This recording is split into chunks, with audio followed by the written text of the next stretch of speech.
আসসালামু আলাইকুম। আজকে একটা রিপোর্ট দেখছি মালয়েশিয়ার কিংবদন্তি নেতা মাহাথির মোহাম্মদ। তিনি দুবার প্রধানমন্ত্রী ছিলেন। তিনি শতবর্ষ পার করেছেন। এটা একটা বিরল ঘটনা। শতবর্ষ কোনো রাজনীতিক পার করেছেন এমন হয়তো হাতে গোনা কয়েকজন আছেন, কিন্তু সাম্প্রতিক বিশ্বে মাহাথির মোহাম্মদ তার অন্যতম। এখনো পর্যন্ত তিনি তর্ক বিতর্ক করেন, লেখেন, বই পড়েন এবং খুবই দার্শনিক বক্তব্য দেন। যদিও তার এখন সেই রাজনৈতিক দল নেই, রাজনৈতিক জীবনের শেষ দিকে তার চরম ব্যর্থতা ছিল। তিনি প্রধানমন্ত্রী হয়েছিলেন কিছুকাল, তারপর নির্বাচন করেছেন, জামানত হারিয়েছেন, সেগুলো অতীত। কিন্তু মাহাথির মোহাম্মদ এমন একজন উজ্জ্বল ব্যক্তি যে সহজেই তিনি নিববেন না।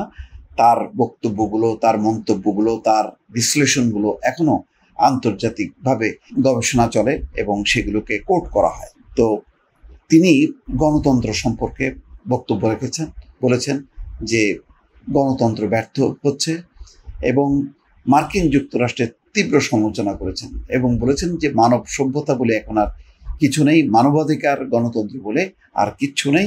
এর জন্য মূলত দায়ী মার্কিন যুক্তরাষ্ট্র। চ্যানেল 24-এর এই খবরে বলা হচ্ছে যে মালয়েশিয়ার দুইবারের প্রধানমন্ত্রী মাহাথির মোহাম্মদ বৃহস্পতিবার 100 বছর পূর্ণ করলেন, যা বিশ্ব নেতাদের ক্ষেত্রে একটি বিরাট মাইলফলক। এই উপলক্ষে তিনি সংবাদ মাধ্যম আনাদোলু এজেন্সিকে দিয়ে এক সাক্ষাৎকারে বলেন, গণতন্ত্র মানুষের তৈরি একটি পদ্ধতি যা নিখুঁত নয়। এটা ব্যবহার করতে জানতে হয়, নইলে ব্যর্থ হয়। তিনি আরও বলেন, সবাই নেতা হতে চায় বলে দল ছড়িয়ে পড়ে, ফলে গণতন্ত্র অনেক সময় সরকার গঠনে ব্যর্থ হয় বা সরকার গঠনটা পরিপূরক হয় না, বরং দুটি দলের মধ্যে প্রতিদ্বন্দ্বিতা হলে স্থিতিশীল সরকার গড়ে ওঠে। ইসরায়েলের গাজায় চলমান যুদ্ধ নিয়ে মাহাথির বলেন, গাজায় গণহত্যা চলছে, অথচ কেউ থামাতে পারছে না, কারণ এর পেছনে রয়েছে যুক্তরাষ্ট্র। এটি পশ্চিমা সভ্যতার পতনের প্রমাণ। তিনি আরও বলেন, যুক্তরাষ্ট্র এখন আর মানবাধিকার বা মানব জীবনের প্রতি সম্মান দেখায় না। তারা বিশ্বের আদর্শ হয়ে ওঠার যোগ্যতা হারিয়েছে। আমরা এখন সভ্যতার নামে ফের বর্বরতায় ফিরে গেছি। আমাদের তথাকথিত আধুনিক সভ্যতা পুরোপুরি ব্যর্থ। দীর্ঘ জীবনের রহস্যের কথা বলতে গিয়ে শতবর্ষী মাহাথির বলেন, আমি পড়ি, লিখি, বিতর্ক করি, আলোচনায় থাকি, এভাবেই আমি মনকে সক্রিয় রাখি। শরীর এবং মনকে সক্রিয় রাখাই দীর্ঘ জীবনের চাবিকাঠি। তিনি তার এই যে 100 বছর যে বেঁচে আছেন, সেই বেঁচে থাকার রহস্যটা তিনি সামনে আনলেন।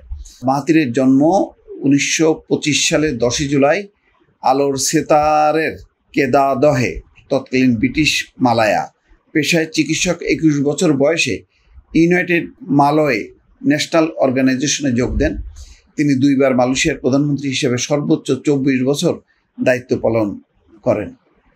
তো এটা বললাম যে মাহাথির মোহাম্মদের শেষ দিকে রাজনৈতিক জীবনের ব্যর্থতা থাকলেও তার কদর কিন্তু সারা বিশ্বে আছে।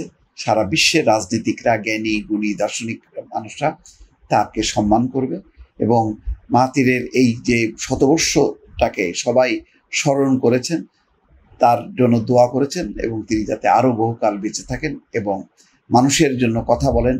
তিনি বিভিন্ন সংকট, এই গণতন্ত্রের সংকট, মানবাধিকারের সংকট, এই সংকট বিষয়ে তিনি যুক্তিযুক্ত বক্তব্য দেবেন এবং সেই বিষয়গুলো সবাই অনুসরণ করবেন, সেটাই সবার প্রত্যাশা। দর্শক ভালো থাকবেন। আল্লাহ হাফেজ।